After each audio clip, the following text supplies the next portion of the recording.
नमस्कार, जय हिंद। मैं मोहन पाठक और बात करेंगे आज हम राष्ट्रीय अपराध रिकॉर्ड ब्यूरो यानी कि एनसीआरबी की रिपोर्ट जो है आ चुकी है। 30 सितंबर 2025 को भारत में अपराध 2023 की रिपोर्ट जारी की गई है। आइए जानते हैं कि एनसीआरबी यानी कि राष्ट्रीय अपराध रिकॉर्ड ब्यूरो में इस वर्ष कैसा माहौल रहा या किस प्रकार की चीज़ें दर्ज की गई हैं। भारत में अपराधों की कुल संख्या की बात करें तो 7.2% की वृद्धि दर्ज की गई है। वहीं साइबर अपराध तेज़ी से बढ़े हैं, यानी कि तेज़ी से जो डिजिटलीकरण हो रहा है, डिजिटलीकरण के कारण साइबर अपराधों में बहुत सारी वृद्धियां देखी गई हैं। कमज़ोर समूहों को बढ़ते साइबर अपराधों का सामना भी करना पड़ रहा है क्योंकि उनको इसकी विशेष जानकारी नहीं है और इससे बहुत सारी चीज़ें निकल के सामने आ रही हैं। आपने पिछले दिनों सुना होगा, हमने भी लेक्चर लिया हुआ था डिजिटल अरेस्ट के। तो डिजिटल अरेस्ट जो था वो भी साइबर अपराध ही है। आपको और चीज़ों की अगर हम बात करें तो शहरी और साइबर अपराध बढ़ने के बावजूद पारंपरिक अपराधों की संख्या में गिरावट भी आई है। 2023 में अनुसूचित जनजातियों के खिलाफ अत्याचार के मामलों में वृद्धि दर्ज की गई है। अगर प्रतिशत में देखें तो 28.8% की वृद्धि इसमें हुई है। मई 2023 के संघर्ष के कारण मणिपुर में अनुसूचित जनजाति के खिलाफ अत्याचार के मामलों में भारी वृद्धि देखी गई है। जहां 2022 में केवल एक मामला दर्ज था, वहीं 2023 में यह संख्या लगभग 3,399 मानी गई है। बच्चों के खिलाफ अपराधों में भी वृद्धि हुई है। इसमें 1,77,335 मामले दर्ज किए गए हैं। बहुत ऐसे मामले हैं जो दर्ज ही नहीं हुए हैं, जो 2022 की तुलना में 9.2% की वृद्धि को दर्शाता हुआ आगे बढ़ रहा है। अपराधों में नाबालिगों की भागीदारी भी बढ़ रही है। नाबालिगों की बात करें तो 2023 में दिल्ली में दर्ज हुए 40% से अधिक मामलों में नाबालिग शामिल हुए थे, यानी कि 100 में से 40 ऐसे अपराध थे जो नाबालिगों द्वारा किए गए थे। इसी तरह आकस्मिक मौतों की बात करें तो 2023 में भारत में आकस्मिक मौतों में लगभग 4.44 लाख की वृद्धि दर्ज हुई है, जिसमें सड़क दुर्घटनाएं, रेलवे दुर्घटनाएं और प्राकृतिक आपदाएं शामिल हैं। उत्तर प्रदेश की जब हम बात करें तो उत्तर प्रदेश में कानून व्यवस्था में सुधार तो हुआ है, जहां पंजीकृत अपराधों की संख्या अधिक होने के बावजूद प्रति लाख जनसंख्या पर अपराध दर राष्ट्रीय औसत से कम आंकी गई है। यानी कि उत्तर प्रदेश में कानून व्यवस्था कहीं ना कहीं हावी नज़र आ रही है। आपको बता दें कि और भी बहुत सारी चीज़ें हैं। शासन, कानून व्यवस्था और सामाजिक न्याय से जुड़े मुद्दों पर महत्वपूर्ण चीज़ें निकल के आती हैं और इससे कहीं ना कहीं जो चीज़ें होती हैं वो सुलभता से आसानी होती हैं और लोगों के सामने इस रिपोर्ट की वजह से ये जानकारी निकल के आती है कि कहाँ पर कितनी आपराधिक मामले दर्ज हो रहे हैं। थोड़ी सी जानकारी आपको हम एनसीआरबी की दे देते हैं। आपको बता दें कि एनसीआरबी की स्थापना 11 मार्च 1986 को हुई थी।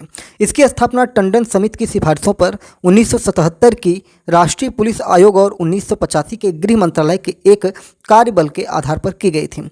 एनसीआरबी का गठन केंद्रीय जांच ब्यूरो सीबीआई के विभिन्न निकायों जैसे अंतर्राज्यीय अपराधी डेटा शाखा, समन्वय और पुलिस कंप्यूटर निदेशालय और केंद्रीय फिंगरप्रिंट ब्यूरो के विलय से हुआ है। इसका प्रमुख उद्देश्य अपराध और अपराधियों से संबंधित जानकारी के एक भंडार के रूप में कार्य करना था, ताकि जांचकर्ताओं को अपराधियों का पता लगाने में मदद मिल सके। इसका मुख्यालय नई दिल्ली में स्थित है। 2009 में एनसीआरबी को अपराध और अपराधी ट्रैकिंग नेटवर्क और प्रणाली परियोजना की निगरानी, समन्वय और कार्यान्वयन की जिम्मेदारी सौंपी गई थी। 2017 में एनसीआरबी ने डिजिटल पुलिस पोर्टल लॉन्च किया, जो नागरिकों को ऑनलाइन शिकायत दर्ज करने जैसे सेवाएं प्रदान करता है और पुलिस अधिकारियों को सीसीटीएनएस डेटाबेस में अपराधियों या संदिग्धों की तलाश करने की अनुमति देता है। जो हमने अभी सीसीटीएनएस बताया, तो ये अपराधी ट्रैकिंग नेटवर्क और प्रणाली के रूप में जाना जाता है। एनसीआरबी कई वार्षिक रिपोर्टें भी प्रकाशित करता है, जैसे भारत में अपराध, भारत में आकस्मिक मृत्यु और आत्महत्याएं और भारत में जेल सांख्यिकी। एनसीआरबी का आदर्श वाक्य है, सूचना प्रौद्योगिकी के साथ भारतीय पुलिस को सशक्त बनाना। जैसा कि अभी हमने उत्तर प्रदेश के बारे में जाना कि उत्तर प्रदेश में अपराध को लेकर काफ़ी नियंत्रण आया हुआ है, तो यूपी पीसीएस के लिए विशेष थोड़ा सा हम आपको डिटेल में बता दें कि 2023 की जो नवीनतम रिपोर्ट है इसमें पंजीकृत मामलों की अधिक संख्या होने के बावजूद उत्तर प्रदेश ने प्रति लाख जनसंख्या पर अपराध दर के मामले में राष्ट्रीय औसत से बेहतर कार्य किया है। भारत की कुल अपराध दर प्रति लाख जनसंख्या पर 448.3 है। वहीं उत्तर प्रदेश में प्रति लाख जनसंख्या पर 335.3 है, जो राष्ट्रीय औसत से लगभग 25% से कम हो जाती है। ठीक है, अगर हम देखें तो 24 करोड़ की जनसंख्या वाले उत्तर प्रदेश में भारतीय दंड संहिता और विशेष एवं स्थानीय कानूनों के तहत 7.93 लाख मामले दर्ज किए गए। अपराध दर के मामले में यह राज्य 28 राज्यों और 8 केंद्र शासित प्रदेशों में 11वें स्थान पर है। अन्य राज्यों की तुलना अगर हम करें तो केरल सर्वोच्च अपराध दर प्रति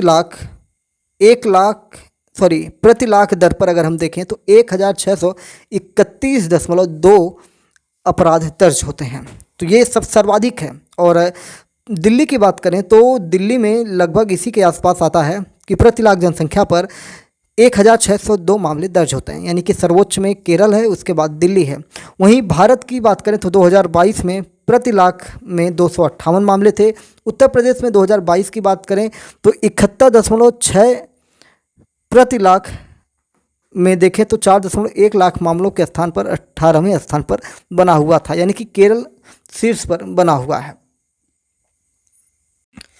वहीं अगर हम महिलाओं के अपराध में देखें तो 2023 की जो रिपोर्ट है इसके मुताबिक प्रति लाख महिला जनसंख्या के खिलाफ अपराध के मामले में तेलंगाना 124.9 दर के साथ शीर्ष पर बन जाता। वहीं राजस्थान 114.8 दर के साथ दूसरा, और उड़ीसा 112.4 दर के साथ तीसरे, और हरियाणा 110.3 के साथ चौथे, और केरल 86.1 दर के साथ 5वें स्थान पर आ जाता है।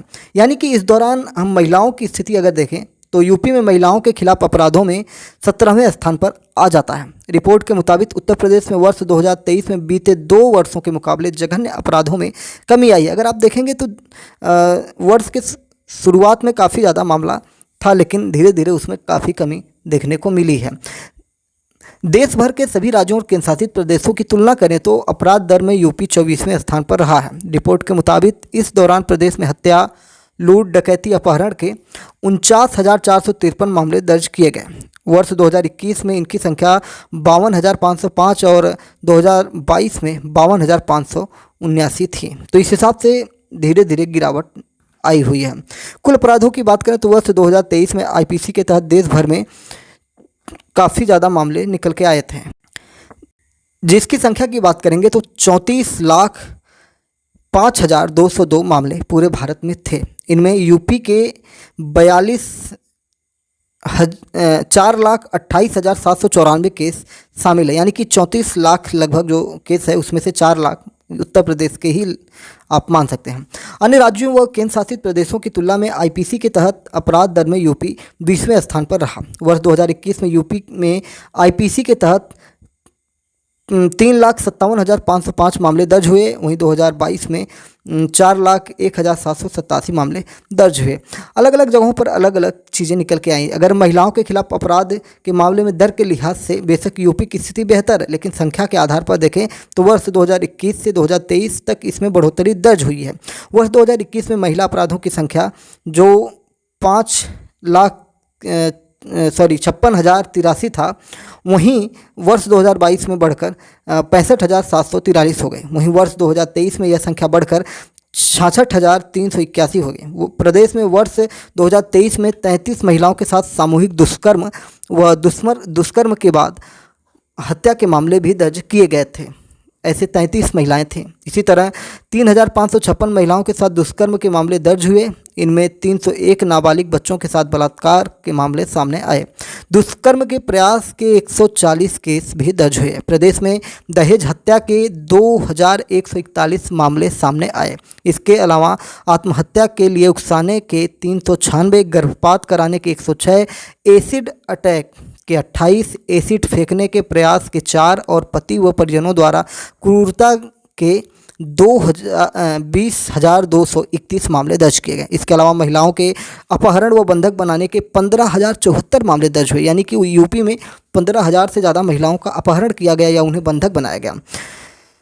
19 मामलों में महिलाओं की हत्या भी हो गई। फिरौती के लिए अपहरण के 2, शादी के लिए महिलाओं के अपहरण के 10,675 मामले आए हैं, यानी कि 10,000 से ज़्यादा लोगों को अपहरण करके शादी किया गया। इनमें 3,649 पीड़िताओं की उम्र 18 वर्ष से कम थी। महिलाओं की तस्करी के साथ जबकि बच्चियों को बेचने का एक मामला भी दर्ज हुआ है। बच्चों के अपराध के मामले में उत्तर प्रदेश 2023 में देश में 28वें स्थान पर रहा। 2022 के मुकाबले 2023 में ऐसे मामलों में मामूली बढ़ोतरी दर्ज की गई। 2021 में प्रदेश में बच्चों के साथ 16,838 अपराध हुए, जिनकी संख्या 2022 में बढ़कर 18,682 हो गई। वहीं 2023 में आंशिक बढ़ोतरी के साथ यह संख्या 18,852 दर्ज की गई है, यानी कि लगभग 200 के आसपास बढ़ोतरी हुई है। बता दें कि 2023 में प्रदेश में 223 बच्चों की हत्या, 19 की बलात्कार के बाद हत्या और 17 हत्या के प्रयास के मामले दर्ज किए गए।